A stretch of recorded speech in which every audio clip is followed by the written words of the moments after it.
Good evening, listeners. It's Pint of Comics. I'm Sir John. Johnny Ganache is sitting right next to me.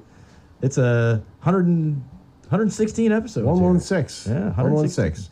Podcast hitting 100 this week. Yeah. 216 episodes of Pint of Comics goodness. And it took us this long to get to our special guest on the phone right now. Yeah, and I don't know why it took me so long, but definitely. Jumping away from comics for a little bit, we're driving right into the tabletop gaming with Andrew Looney of Looney Labs, who is probably best known for Flux, the fantastic card game that I think was introduced in the mid to late 90s. Is that right, Andrew? Yes, that is correct. Flux was invented in 1996, hit the market in 97, so it's been around for decades at this point. Yeah. And I remember I had a store open at that time. And I recall when Flux was first solicited to our stores, and I was like, what is this? This looks different and interesting. And then I missed out on the first order, and then it was really difficult to get because everybody had cleaned out the warehouses, which was... So you're saying everybody had better business acumen than you? Than I did. Well, I no longer have the store either, so... But that was a tough time in the 90s with comic stores. It was just, everything was crushing down on itself. All the distributors buying each other out and such, so... Fun times. But, so you started the company in 96. Right. Well, my wife and I started the company. I have to give all the props to her because, of course, I just invent the games at Looney Labs, which is a big deal. But she runs the company. She's the entrepreneur, really, who wanted to start a company to publish my games. And I've still got ideas, so I keep coming up with things for her to do. But she's really the business czar, as we call her, and she's the one who I defer to in all business-related matters. I just invent the games. Well, considering the success of Flux and some of the other games, and I mean, it's everywhere at this point. You can find it in... Where'd you find it the last time? I was in Target today. Yeah. Yes. Honestly, I've seen Flux at a lot of... I own a couple copies of Flux. Yeah. I've seen Flux at gaming stores and at comic shops, but I had not... And I know gaming... In the last couple of years, tabletop gaming has kind of pervaded that market, has kind of invaded and gone into that market. You see stuff all the time that you would normally see. And I had not seen any Flux or Looney Labs stuff at them. And today, it just so happened to be I'm at Target looking at the games, and I saw Marvel and Jumanji Flux. Flux? Yeah. Wow. Mm-hmm. Yeah, I have to say, for a game of Flux's style, which we should probably talk about at some point, you've got how many licenses at this point for all the different variations of the game? Ooh, well, I lose track myself at this point. We've got, I mean, it's over 25, coming up on 30 different versions of Flux, and it kind of depends on how you count in a couple of cases. And they're not all licenses, of course. Many of them are public domain material. Pirate Flux, of course, right. There's no real license for that. But, we work with several different companies to get us the licenses. Marvel and Jumanji, for example, are the newest ones we've just got, which we're very excited about, and which are how we are even in Target and other big stores like that at the moment with those couple of titles. Regular game stores will have our full line, but you'll only find the couple you mentioned at Target. That's a good layout. That's like, it's what do you call it? The how you draw the people in from the bigger stores and then shift them over. Hey, if you want this edition of the game, you got to go find it at one of the local guys. Yeah, because I don't know if I just haven't seen a newer packaging of Flux, but the packaging was different as well. Yeah. It was a larger box and it came with some kind of collectible coin. Yep. And the other thing I noticed, which I was asking John about and we weren't sure, was I also noticed that there was another. Like Looney Labs was on the box, but it was is it Cardinal? Yes, exactly correct. Well, again, I mentioned licensing partnerships. We're still a very small company, despite our success. And in order to get some of these big licenses, they need these guarantees that you'll do a large amount of business to make it worth the licensors worthwhile. And so, in order for us to be able to use them at all, we find the best way. We've in the past we've worked some deals before ourselves, And it's just, we find it's better to partner with another company because they have a lot of other business advantages that they can bring to the table. For example, as you mentioned, Cardinal is the one we're working with for Marvel and Jumanji, and they have the ins to distribute into places like Target that we just don't have. So not only do we get the opportunity to work with a license like Marvel when we work with Cardinal, but they also then distribute the product into big stores, whereas we mostly focus our marketing to the smaller, like mom and pop type game stores, as we all call them, which are our bread and butter in a lot of ways. But we're always trying to get into as many different markets and places to sell the games as we can. Oh, of course, and that's the way to do it. You get just open up the market to everybody, and honestly, we should say at this point, for the listeners that don't know what Flux is, because you got to assume that there's somebody out there that's never even heard of the game before. Oh, of course. Oh, yeah. So would you mind telling everybody what the game is? Okay, so Flux is a game about change. Change means flux, or rather, flux means change. And so every game changes as you play it. We call it the card game of ever-changing rules because the rules for how you play the game will change from one turn to the next. But everything changes. The stuff you have will change. How you win changes. Everything's in a constant state of flux in this game. And so that's why we think it's done so well for us, is that people like the idea of being able to change the rules for a game, and there really are no other games out there that let you do that. And it also means that every game is different. You just never know quite what to expect with a game of Flux, and that keeps you on the edge of your seat for the whole game. Yeah, it certainly does. I've enjoyed it. Yeah, oh yeah, many times. You get some interactive elements too, because like the two versions that I own I think the original Flux, where it's all kind of like, for lack of a better word, like generic items on the cards, And then my wife had gotten me the Batman, kind of the animated series version, or the Tim art version. Mm-hmm. And again, it's got the Batman art, and there might be a couple different little things here and there that are different in gameplay. But then we played Monty Python Flux one night, John and I and a group of friends, and that added in a whole nother element of, I don't remember everything off the top of my head, but like repeating lines and like kind of that kind of stuff. Is that something that you find you try to get into, like these other versions of the games? Like, I don't know, in Pirate Flux, do you have to talk like a pirate at any point? Is it like that?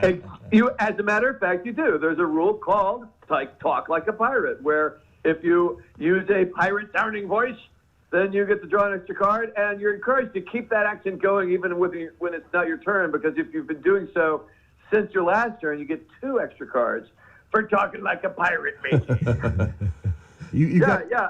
And absolutely, with each different version, I try to climb inside the subject matter and really try to figure out what's special about it, and then make each version of Flux tailored to that in some way. So they're not all the same game. I mean, they all have the same underlying engine, but I'm always trying to find different ways to make each version unique, special new rules that only apply to that version. Of course, you'll always have, like you said, in the original version, I always call it the milk and cookies edition, actually, because milk and cookies and love and peace and time and money, those are kind of the things that you'll find in that, just kind of timeless concepts.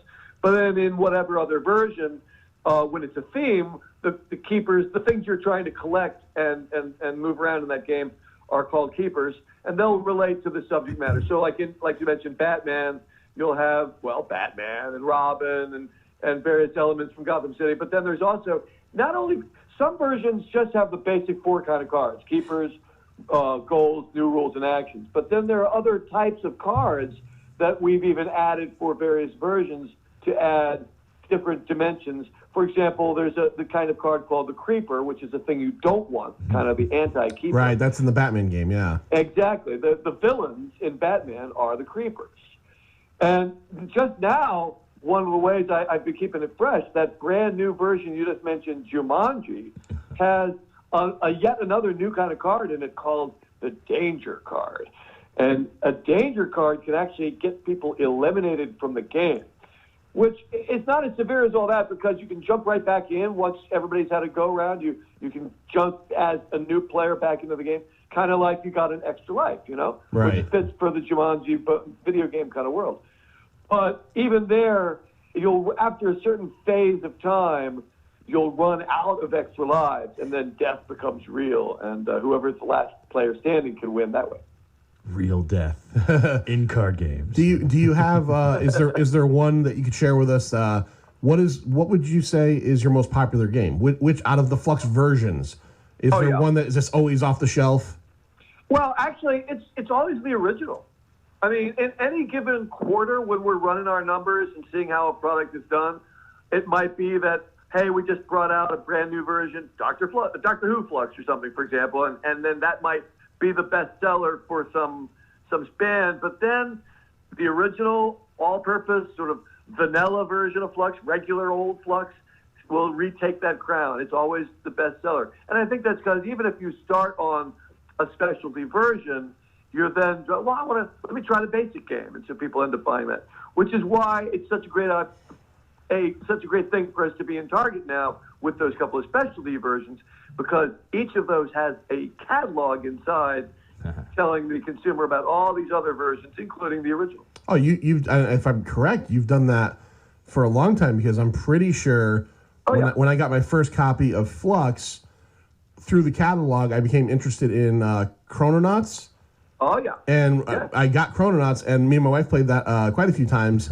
And that's insane too. Give everybody Chrononauts, because that game is awesome. Okay, well, Chrononauts is a time travel card game, and it's kind of, sort of, slightly like Flux. Some people kind of compare it. Mostly, I guess, it's just because it's the same designer, and I have a certain kind of style. But in Chrononauts, it's a card game, but it's kind of like a board game, because you'll lay out this grid of cards in the center of the table called the timeline, and they represent the current state of history. And then as time travelers, we can go back in time and change historical events by flipping some of those cards over, which will cause other cards downstream of them to flip over as well, as one thing causes something else to ripple out of existence. Yeah, I'd like to do real versions of that. It's quite fun. It's quite fun. And then the other one, again, you got me, because through that I think I ended up picking up, and it's kind of a quite funny story, is that I picked up Lunacy, which me and my wife enjoy, and I picked up the Ugly Doll version of Lunacy, and I don't know about Ugly Dolls, so I just figured this was like Ugly Doll Lunacy. That's the name of the game. And then maybe about a year ago, or half a year ago, I saw a preview for an Ugly Dolls movie. Yeah, it came out this summer. I didn't realize that was a licensed property that was tossed on top of Lunacy the game. So, but that's another one. That's very much like a matching game. That's just incredibly fast paced and incredibly fun. Yay! Yeah, Lunacy is. You might sort of compare it to that famous Uno game where you're just trying to get rid of all your cards first. Yeah. But it's very different because it's a matching game. And what you're trying to do is match one of the cards you have to one of the ones on the table. And what's really cool is that there are no turns. So it's very, very frantic and chaotic as you're trying to find the match first and play it down there before somebody else puts a card down that ruins your ability to play a card. And it also has this kind of roller coaster action in that you'll get to a stage where you can't play, and you'll kind of wait until no one can play. And then everyone will draw a new card to add to their hand because they're stuck, And so that gives you a kind of moment to catch your breath in the otherwise franticness of Lunacy. And like you say, Lunacy, too, has proven itself worth having a bunch of different licenses or themes attached to it, because it's very easy to just switch out the symbols that you're matching up to go after a particular theme. And, yeah, as far as Ugly Doll is concerned, we've always been a fan of them. They started as just these weird little plush toys that we thought were fun. And, yeah, then the movie came along, and we thought maybe that would help us sell a few copies. But actually, that version has now just now gone out of print. I was going to ask you, how many different licenses are no longer being printed?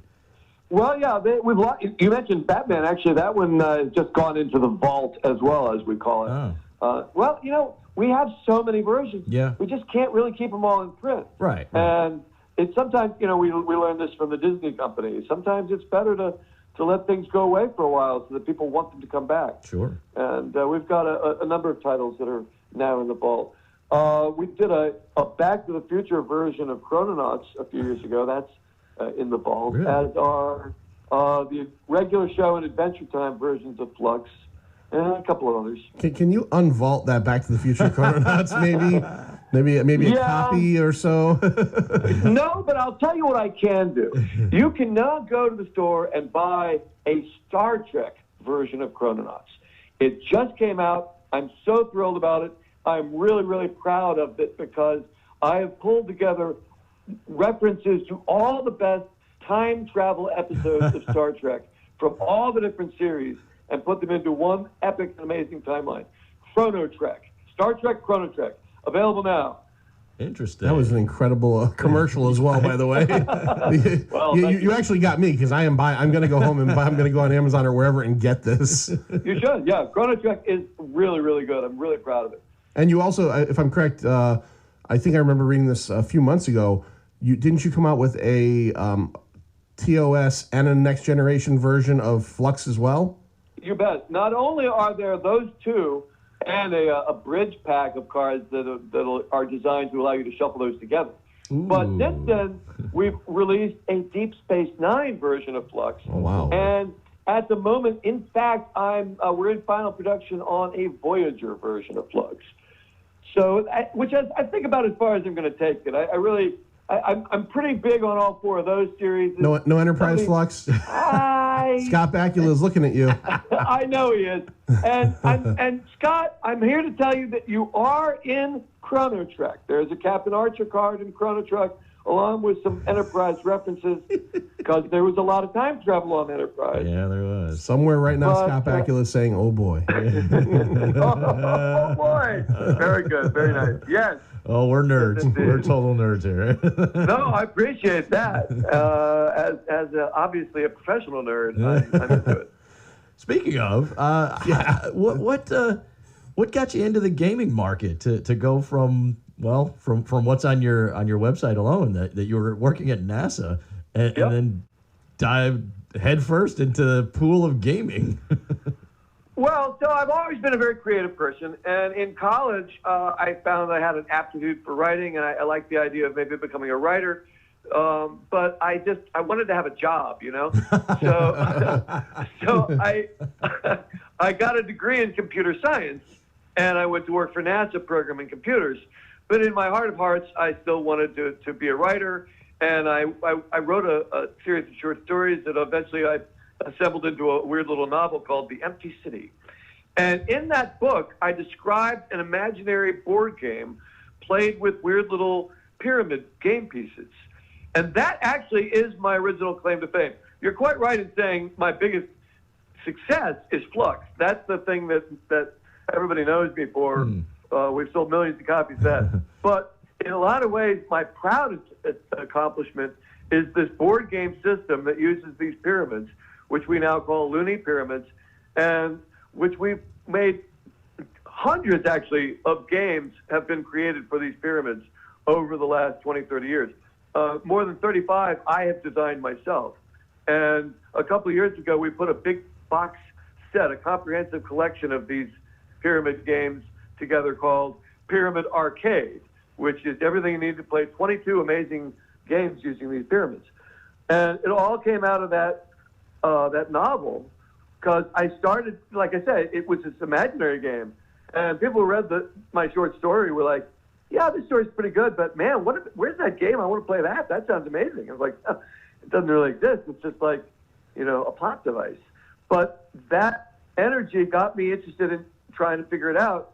And a friend of mine actually made me a little set of pyramids like the ones I described, which really kind of threw down the gauntlet. And even then, I couldn't figure it out because I didn't know how to design games at the time.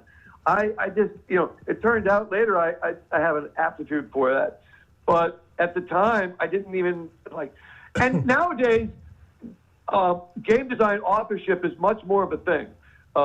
We have game design stars like, Reiner Knizia and various others. Oh, yeah, definitely. But back 30 years ago, it was just the game didn't even say who made it. It was just published by the company. Right. And you had no idea. It always sort of seemed like they just came out of committees of people or something.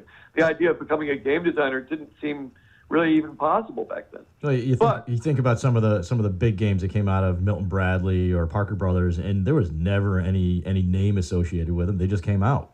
You know? Yeah, the only name on there would be Milton Bradley. Really? Parker, Right. The brothers Parker, who had been dead since the 1800s. You mentioned Looney Pyramids, and I honestly am not familiar. So I looked it up here on the old Google machine, and I've got Pyramid Primer #1 for 13 games for Looney Pyramids, Ice Dice, and Treehouse, and it shows a bunch of the versions of games that, like you were saying, you're going to play. And then John brought something up that makes me ask a question. Yeah, I have to wonder this. Were you by any was Looney Pyramids by any chance the inspiration? Codes of Dunshire. Yeah, I knew you were going there. Park and Recreation. Ben Wyatt's game, The Cones of Dunshire. It's all about the cones. Yes, of course. I'm familiar with that. As a matter of fact, the Cones of Dunshire game, there's a real, it's ridiculously complicated, but there is a real game at the backbone of all that, which was designed by some friends of mine who work actually, I guess it's a defunct company now, but Mayfair Games. Oh, Mayfair, yeah. Yeah, they actually consulted on that. No kidding. And when they were putting together a fake game for Parks and Rec, they were invoking all kind of different game, like parts from lots of different games. And they even were using our pyramids as little stand-ins for the codes when they were playtesting it. But I that said, I'm not sure really what came. I mean, the pyramids have been around for decades, so it certainly seems like there may have been some spark to that inspiration. But I've never really gotten the inside scoop on that myself. But nowadays, when people come up and see them, they a lot of times make that reference. And I now actually have an oversized set myself that I call the Dunshire edition. So there you go. I don't know if you saw the episode where they introduced. Sure, okay. So as I was watching it the first time, and I call Edgerman. As a gamer, I'm watching the thing and I'm like, I want to play this. Well, you might not be able to play Cones of Dunshire, John, but you can certainly play a game of Martian chess, which is one of the games that's on the primer #1. That's incredible. That's something I'll have to go. That's a great idea to have like a system that you got the pieces and then you could just do whatever you need to do with it. Well, I always compare it to a deck of playing cards. Yeah. There you have a generic piece of equipment you'll find in everybody's cabinet that you can use to play literally hundreds of games. You just need a book of rules. So it is with the pyramids. Now, in some cases, you might need to gather up some other equipment, like some poker chips, for example, if you're going to play poker, or a cribbage board. And so with a pyramid set, you might need a board to put the pieces on, or some marking tokens. But some games don't need anything at all. In fact, my very favorite game of all for anything is called Homeworlds, which is one of the pyramid games. And it's an epic interstellar space battle game with no luck, no hidden information. It rivals chess in its depth and strategy. And it's one of the very few games I'll eagerly talk about that I did not design myself. I started mentioning, actually, that back in the early days when I was still trying to figure out how to invent the game, and I had these pyramids and was trying to create a game like the one I described in my book, I actually failed. It was a friend of mine named John Cooper who was the first to invent a game that uses these pyramids like the ones I described. And that one game kept us going for literally almost a decade, 8 years, before I had the idea of saying, why don't we try making other games for these pyramids? And that was really a breakthrough moment, because that first game was, frankly, a little too complex and fiddly. Very difficult game to learn and not really suited for everybody, but it got us going. And then once we started viewing that set of pyramids as a generic equipment set and adding whatever other items we needed and going in whatever other directions the game designs took us, we went to exciting and amazing places. There are so many interesting games. But that the original designer of that first game, like I said, John Cooper, who's still one of my lifelong buddies, he then invented this incredible space battle game called Homeworlds. And that game is so interesting and so difficult to learn, and I'm so good at it, and I'm so interested in finding people who will take me on at that game that I have a deal. Here's my deal. You ask people, what's your deal? What's your deal? My deal is, if you can beat me in a game of Homeworlds, I will give you a medal. And I actually have these medals made up that say I beat Andy Looney in a game of Homeworld. Oh. I think John's looking at John's the gamer of the group of the two of us. I'm casual. That's what I want. I want a medal. I am trying to create what I call a gunslinger culture, where people will learn this game and then seek me out and challenge me to try to get that medal. Oh, I like this. It's working. Every now and then I'll get a challenger. And it's always so satisfying when I crush them. But every now and then I get, like this kid, like last year at Gen Con, this kid came up to me and challenged me, and he beat me on the first go. Oh. So it can be done. Oh, I love it. Gamers, we're a different breed. We are. Homeworlds. I'm not gonna challenge you because I'm not the gamer, but I'm gonna look this up. That's very interesting. That's true. Yeah, you haven't beaten me in a game. No, I've never beaten you in a single game. We got to work on that. Yeah, we will. We'll work on your strategy. My wife, actually, I want to throw this out there. When we were talking about lunacy 5-10 minutes ago, and I mentioned that I bought it, and that's the game me and my wife play a lot of. And she texted me and said, "And I kick your ass every time." She's cutthroat. Yeah. Oh yeah. We used to play Risk, and I stopped because yeah. You want to stay married, or do you want to win? Do you want to win the world? We'll stop getting drunk in Australia. As far as that inspires two thoughts on me. One, as far as Risk goes, there's a game in the Pyramid Arcade called World War V, which is kind of my answer to Risk. And it's a world domination board game played with the pyramids. But it only takes like half an hour instead of half of your life. Yeah. And the other thought I wanted to share is, if you're a fan of Lunacy, we now have a custom version available that you can go to our website and upload your own images and make your own one-of-a-kind custom Lunacy deck for just $10. That's really smart. You know what? We're coming up on the break. Before we go to a break, Andrew, why don't you tell everybody out there, website, any information, social medias and stuff, so that while we're on our 2-minute break, they can start checking it out and hopefully buying some copies of your awesome games. Sure, of course. Well, our main website is looneylabs.com, LOONEYLABS.com, and there you can find other things like my blog, and I actually have a podcast with fellow game designer Keith Baker, called the Download Podcast. There's a link on there, and we're on Twitter and Facebook and all that stuff. But just search for Looney Labs, you'll find it. It's pretty easy. All right, you're listening to Pint of Comics. Special guest Andrew Looney from Looney Labs, Sir Johnny Ganache. We are going to do the Chuck Woolery right now. 2 minutes and 2 seconds. We'll be back. Hello, my name is Eloise Tencher, and I host International Music Hour every first, third, and fifth Sunday of the month from 5:30 to 6:30 p.m. I feature classic and contemporary world music as well as 60s, folk, country, and rock and roll. If you enjoy this kind of music, then this is a show for you, right here at WESU 88.1 FM, Middletown.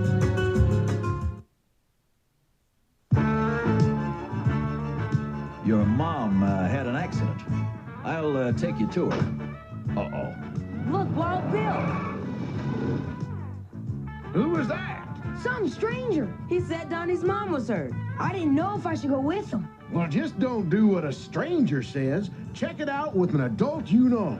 Remember, a stranger Can mean danger. Now I know. and knowing is half the battle. G.I. Joe! This is Jim Rockford. At the tone, leave your name and message. I'll get back to you. Hey Jimmy, it's Jack Sullivan. Hey, I just wanted to let you know I'm playing the greatest music from the 50s and the 60s every Monday night at 9:30 p.m. on WESU 88.1 FM. We've got a live call-in line at 860-685-7700, 860-685-7700. Take care, Jimmy, and yeah, I'll get you that $50 I owe you real soon, okay? Hi, this is Nicolas Cage. When you're a teenager, there are a lot of things going on that can produce stress and anxiety. The pressures of school, dating, and the future in general can seem overwhelming sometimes. But there are healthy ways to deal with stress, ways to reduce it and channel your energy in positive directions. And you don't have to do it alone. The Will Rogers Institute has a free booklet with some really helpful information. For your free copy, visit WRInstitute.org and find us on Facebook and Twitter. WESUFM.org, WESU Middletown, 88.1 FM. It is Pint of Comics, Sir John and Johnny Ganache. Special guest from Looney Labs, Andrew Looney. Andrew. Hi. Hey, let's talk. We've been talking about all the great stuff. We talked a little bit about stuff coming up. Can you talk? Is there anything right now on the horizon that is going to be coming out maybe the last quarter of this year, or stuff you're looking forward to, stuff you're working on? Sure. We've actually released all the products we're going to for this calendar year. Well, I guess actually it's possible that one will still arrive before the end of the year, and that is the 13th Doctor expansion for Doctor Who Flux. Okay. Which is 13 new cards for that set. But yeah, we released a bunch of new products in August, like you were mentioning, the Marvel and Jumanji versions and Chrononauts I mentioned. Another one that we just brought out that I'm pretty proud of is a tiny little 3-card game called Are You a Robot? I actually, it's actually quite funny. But even before we got you on, we were getting emails from you guys, and we have not done a review of it yet, but I got a copy of that, and I gave it to Lou, our game reviewer, and we're going to get that up. But what I was really surprised at is when, like you said, 3-card. I wasn't expecting that. So when I opened the little pack up, I'm like, oh, I think maybe they made a mistake. And then I looked at it and realized why. Yeah, it's pretty cool. So in that, you have 3 cards, 2 of which say you're a human and 1 says you're a robot. And so ideally, I mean, the sort of perfect example case is a 3-player game. You can play it with really any number. But when you have 3 players, you know that you have 2 humans and a robot, and the humans have to figure out who the robot is and shoot them. Because, it's an evil robot bent on destroying humans. You know how they are. Looks just like a human. The only way to tell is by shooting them. So you win if you're a human, if you shoot the robot. And the robot wins if they get one of the humans to shoot the other one.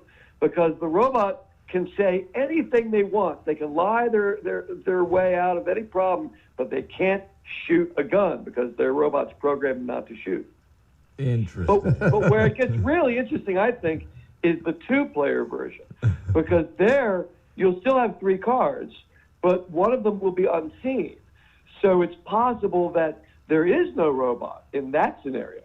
And in that case, the humans have to agree to trust each other to win. and that trust is demonstrated by their shaking hands. But if a human shakes hand with the robot doesn't let go. You see, that's how they get them. And so if the robot shakes the human's hand, the robot wins. And if you shoot the other human, you both lose. So it's really an interesting game. Plus, you can then combine multiple copies of those 3 cards to play with larger groups. And then you get a whole sort of party game. When you get past 5 players, you have a whole dynamic of if someone shoots and is wrong, then one of the humans might get turned into a robot, and that can keep growing. And so it becomes a lot more interesting that way. But that's also available now. As far as before the end of the year, I don't think we have anything else coming out except that Doctor Who pack. But next year, we've got several new fluxes lined up that we're eagerly working on right now. I already mentioned Star Trek Voyager, but the other 2 are, I guess I can say this. I mean, it may not be official yet. Hopefully nothing will go wrong here, but we're working on a SpongeBob version. Oh. Yeah. You mentioned Monty Python being a crazy version, and obviously it is. And that one's still a big hit for us, even after all these years. Like, gosh, who even still watches Monty Python? Well, apparently everybody still gets into it. And one of the reasons it's such a strong one, I think, for us is that because Flux is kind of a crazy anything-can-happen game, the best themes for us are the anything-can-happen kind of topsy-turvy world themes like Monty Python. And SpongeBob is another one of those. I can imagine. But we also have a whole educational line now, which isn't as anything can happen, but is still very strong for us. We have nature flux and math flux and chemistry flux and anatomy flux already. And in the works right now, in fact, we need to do a little more playtesting on a couple of cards I'm tweaking.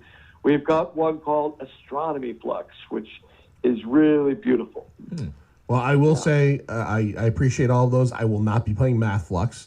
But I'm not sure. Well, Anatomy you might flux be is a little surprised, scary. actually. I was very uninterested in math, but people kept saying, "Oh, it's a great version." Our playtesters kept coming back saying, "You got to publish this; it's great." And there's some people who say it's their favorite version. Really? But I am with you. I'm never a big fan of math. I was promised there would be no math, as I like to. Yeah, really. Like to quote Gerald Ford as portrayed by Chevy Chase in saying that. But but astronomy has very little math, and I think it's going to be one of my favorites. Cool. Now, were there any? We talked about Lunacy, and we talked about Flux, and we talked about Chrononauts and the different versions. Were there any games that we missed that are out there?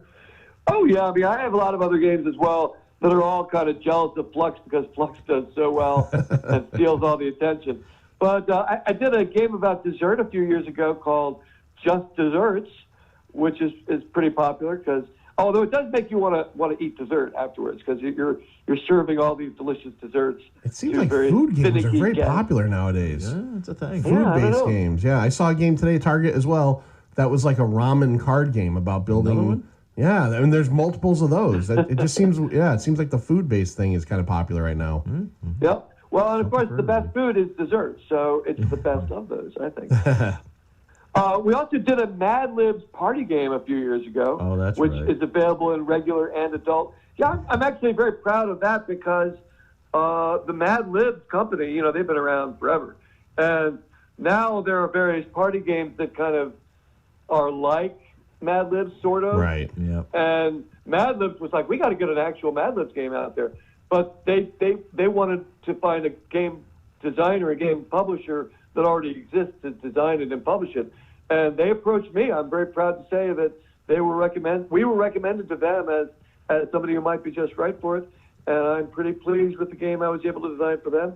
So Mad Libs, the game, and the adult version as well are available for us. Yeah, I'm trying to. And I've got a few others too, but a tile matching game called Aquarius that one of my earlier successes. A storytelling game called Nano Fictionary. Yeah, I've done quite a few games. Actually. Yeah, I remember that one. I actually got along with the Flux library and all the kind of licenses or different versions. You've got a couple different, I guess, add-ons. There's I picked it up maybe last year or the year before, like a dice add-on for Flux, which is very cool. And maybe I'm imagining this, but at one point, was there a Flux board game?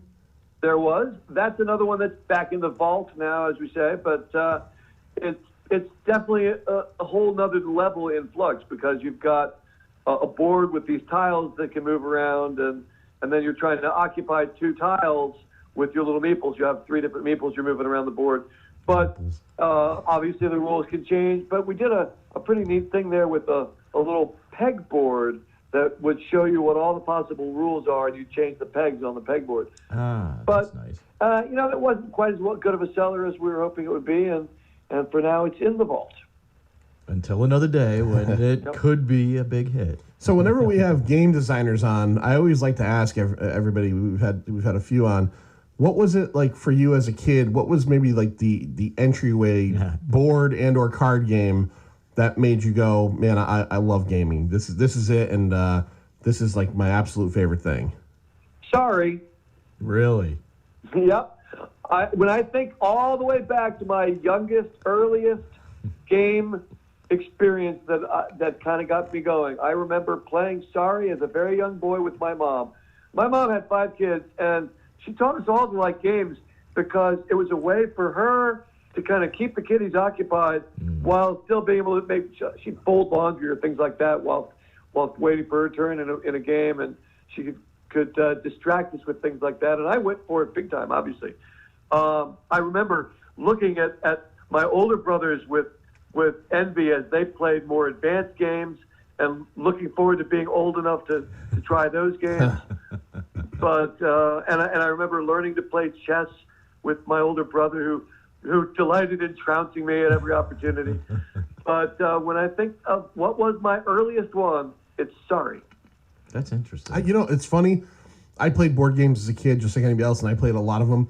There's a couple of really popular ones that, I've never played Sorry. Really? Yeah. Oh, wow. Don't think we had it in our house. We had Monopoly and we had Candyland and we had a lot of those games. But sorry, there's another one that's not coming. The name's not coming to my head right now. Oh, the Game of Life. No, Stratego. A lot of my friends had Stratego. Yeah. I've never played a game of Stratego either. So yeah. I got to ask you this for Andrew.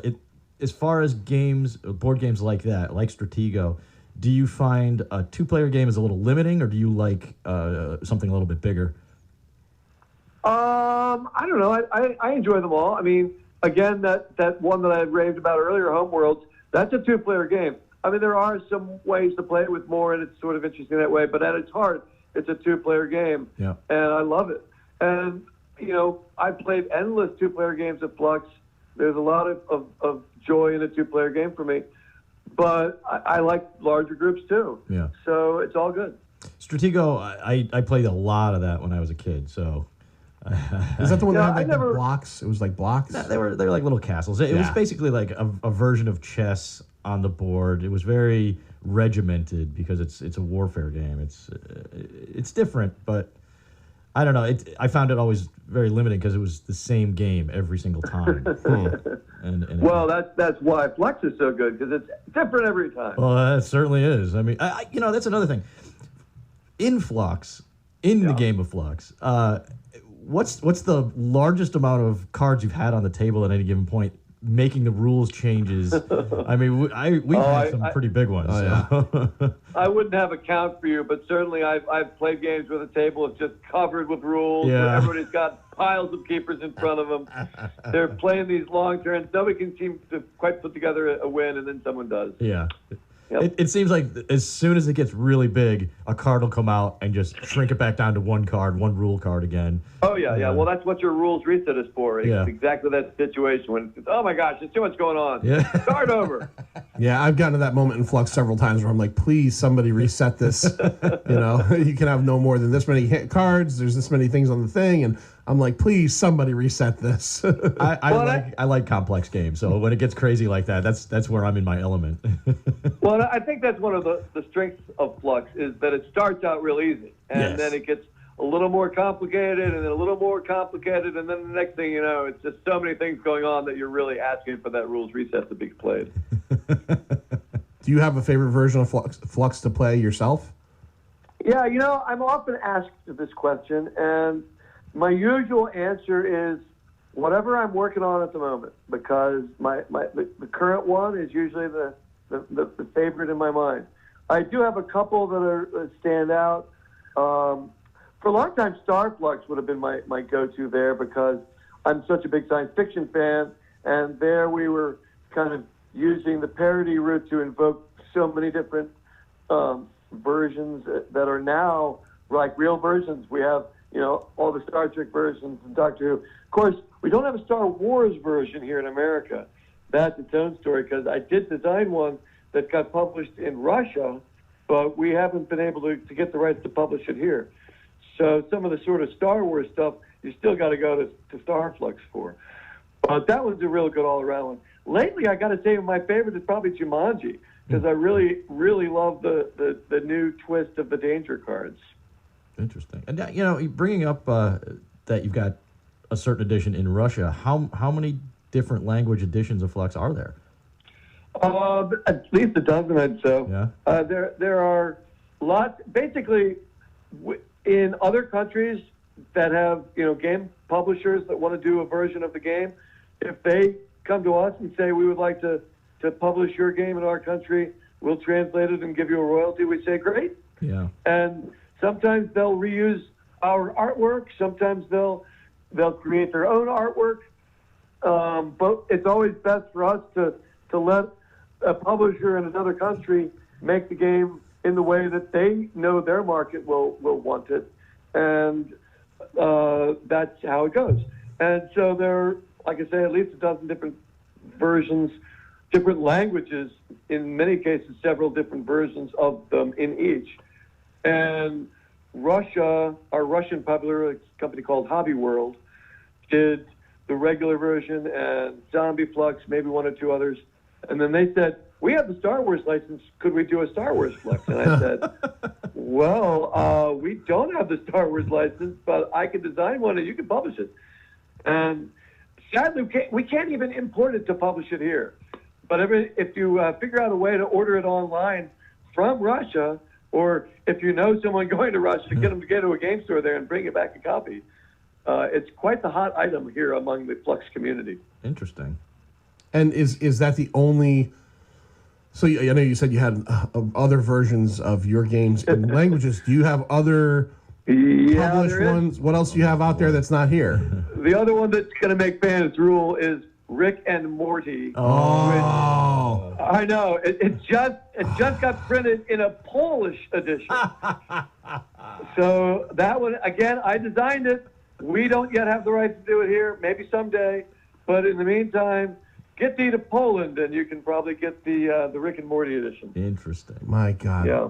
That's an aspect of gaming I didn't even think about. Is how the licensing works outside really of the country. tricky. Yeah, different. That's very different. Fun, though. That's too bad. That is too bad. I was Rick, thinking that. I'm thinking of Rick and Morty Flux. Yeah. Oh, jeez. Yeah, it's pretty good. I have to say, because actually there's like various different keepers will have like characters who have catchphrases, like they'll be saying their catchphrase, and then there's a catchphrase rule that says you have to use that character's catchphrase if you have that keeper out. And if you fail, they can call you on it. You have to give the card away to the person who called you on failing to use your catchphrase. Ooh-wee! Or whatever it is. You know? Oh, that's funny. Oh, Yeah. God, I had a question and I just completely blanked on it. It was the Rick and Morty factor. It probably was. Oh, geez, Rick. So, in creating these games, you've had to have gone to different countries and meet people from different countries that really dive into the game itself. How many different events outside the country do you go to? Oh, actually, I don't go to that many outside the country. Oh, yeah? I mean, yeah, we pretty much just handle it all by remote control. They send us files. We say that looks good. It's always very surreal for me to be reviewing the proofs for a game that's in another language, because I can't read the language. I have no idea if the translation makes sense. But I kind of scan through it. It's like, well, all the cards seem to be there. That seems like that one seems like it's probably based on the language. I don't know quite what it says, but it seems like it's probably right. Do you? But yeah, I don't usually go there to visit them. So I travel a lot in the country. We have conventions. Seems like there's a convention just about every week somewhere. Yeah. So we travel around quite a bit, but not that often outside the USA. Would you have anything coming up rest of this year, show-wise, that you're heading to? Sure. We've got PAX Unplugged is a big gaming convention in Philly. Maybe it's early December. I think it used to be late November. I've heard good things about that show. Yeah. Oh, we really enjoy them. Well, PAX in general is a great convention, but it tends to be much more oriented around the video games, right, which are a much bigger market. And there's always a board game area, but it tends to be kind of, the secondary consideration. Whereas, and there's about 5 different PAXs around the country, around the world now. Right. PAX Prime is in the PAX West now, I guess, and PAX East is in Boston. But a couple years ago, they started PAX Unplugged, which is just us, just the board games. There are no video games at PAX Unplugged, hence the name. So I really like that one. It's my favorite of the PAXs. But the PAXs are always a good time. And we've got other game designers up here in the Connecticut area that have gone to PAX Unplugged and just raved about how great the show is. So. Oh yeah. So that's probably the next one I would recommend for anybody penciling things into their calendar. We're kind of at the end of the big summer trade show season now, but there are always shows all year, and it's probably something in there I'm forgetting. But if you really want to come to our website and look for our events listing, I think that's on there someplace. Do you ever feel that people come up to you and go, "Your real name isn't Looney"? Yeah. Oh, sure, I get that all the time. Do I have to show you my ID? Really? Yeah. Sometimes I do. I remember the first time I learned that, and I don't recall if my store was still open or not, and I was like, oh wow, his name really is Looney. That's pretty cool, because I always thought Looney Labs was a great name for a game company. It just fits. And then Flux to be coming out of a company called Looney Labs is even better. It's just, I don't know. It's a good marriage. It's a very good marriage. What I really like is the idea that some people might think that I'm not even a real person, that I'm kind of like a Betty Crocker construct. It's just kind of, like I said, there's a committee of people who design the games, and it's an Andy Looney game, but I'm just this imaginary being. Well, that's actually funny. Well, I mean, yeah, the Looney, yeah. It goes the other direction from, is that your real name, to, do you actually exist? There's a game in there somewhere. Yeah, maybe. So in some of the other English versions, so say British English or the King's English, however you want to call it, the Queen's English, and then Australian English, do you have to change any of the language for those editions, or do they want to change the language for some of the... Yeah, I don't think that has ever been a factor for us, because we don't do specialty prints for any of those markets. Anybody who's getting our game in Canada or the UK, they just get our imported version, and they just have to deal with American English. Sorry, guys. Because I started thinking about it, especially after we just did a coverage of rewatching Mad Max, and I'm thinking, yeah, if there was an Australian slang version of Flux, that would be very interesting. Yeah. But no, it's just straight up American English for all those. Yeah. So, do you have favorite games outside of Flux itself? I mean, even outside of your own company? Well, I tend to be a total game snob. Oh boy, so's John. Sorry to say it, but I don't really play a lot of other people's games, except maybe once or twice to sort of see what they're about. I do a lot of like at our game night. I'll look at what people are playing and say, all right, tell me about this game. Like, why is it interesting? What's new about this?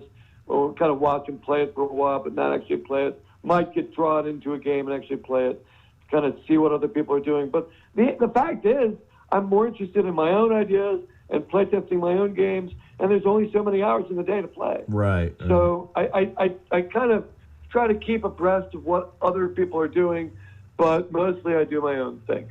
That said, as far as my own favorite games by other designers, I'm going to go old school here and say poker and hearts with playing cards are my very favorite games.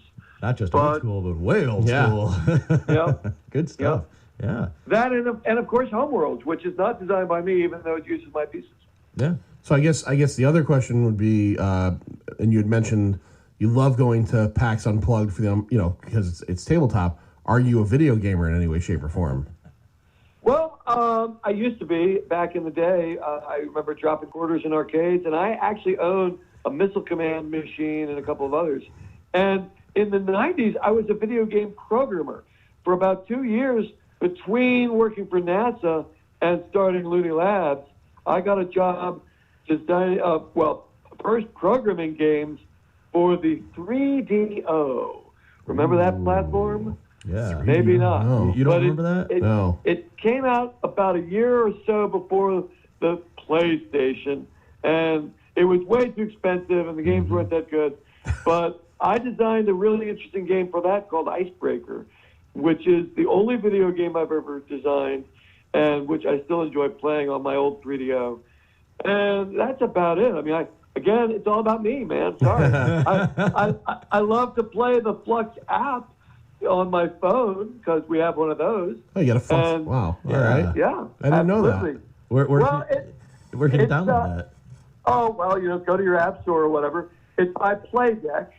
So look for Flux by Playdeck. And it's available for your iPhone and your Android device. So get on there and play Flux on the line. But that's about my extent of video games these days. I think you're the first person we've had on the radio that's had their own app. Yeah, I'm pretty sure. And I also, I was really hoping with the when he said he was a video game programmer, I was hoping for, I programmed one game. It was called Parappa the Rapper. Yeah. Wow. Yeah, here we go. Flux Playdeck Incorporated. It's right there. There you go. Yeah. Yep. Very cool. Not designed for Download children. it now. Download it now. I'm going to actually download that. That's pretty cool. Andrew. Well, and it's pretty great because you can play with people all over the world using that app. Oh, and okay. I'm in a couple dozen games with different fans all over right now. It's my turn in lots of games right now. If I download the app and beat you in a game of your own game, do I get a medal for that, or is it only Homeworlds? Only Homeworld. Not even a virtual medal. No. There's lots of people have beaten me at Flux. That's nothing special. I want to say this has been a great show. It's been great having you on, and I want to first of all tell everybody go again to Looney Labs website. Check out Flux if you're in a Target, if you're in any store, check it out. And I also want to give us at least me and John credit for doing an hour-long episode where we said the word flux about 1,000 times and never said the word that we should definitely not say on the radio by accident at all. That was pretty good. It's very important that you enunciate very clearly when referring to our card game Flux. That should be. Is there a card like that in one of the games? Or you have to enunciate it properly, or? No, but it's just always very important in any version that you do that. It could be a very interesting variation of the game. Oh yeah, we've had the awkward moment when someone has blurted out the name not quite right. Yes, indeed. You always have stuff like that at your tables. It's you never know what's going to happen when we have a large group of people. It's true. That's definitely true. Well, it's been a lot of fun talking to you guys. Thanks for having me on your show. Yeah, this is great. No. I really appreciate it. It's rare that we get a good, solid game design hour in. And again, thank you for designing some games. Again, I'm not a huge gamer. I own 3 of your games, and I love them all. Right? Yeah, he says he's not a huge gamer, and then he goes out and he buys all the Flux stuff. Well, our games are kind of for the non-gamer. The hardcore gamers, especially Flux, they can't dominate it well enough. It's too chaotic for them. But that's why I like kind of lightweight gamers really get into it, and that's frankly who I really target my games at. Yeah, definitely, and they're great games. I can attest to them myself. So I know you can. Glad you like. Oh, absolutely. Yeah, thank you very much. Thank you so much, Andrew. It was great to have you on. Again, we tell people go check out the website if you're interested, and find Andrew and Looney Labs at the next event that you're at. Download the Flux app. Yeah. Thank you all so much. Hey, thanks again. All right. Bye. A great dude. That was a great hour. Andrew Looney. Labs. From NASA to Flux to Chrononauts and around. That was pretty good. Yeah. Yeah. Chrononauts. Star Trek Chrononauts. Yeah. Oh yeah. Lynn ordered me Star Trek Chrononauts. I'll be home soon. Yeah. You know me in Star Trek. All right. This has been Pint of Comics, coming to the end of episode 116 and about to start episode 7004. It's Uncle John with Dead Air, the most dangerous live Grateful Dead show in the world. And we will see you at another time next week, 6:30 p.m. Sunday night. See you. We are leaving!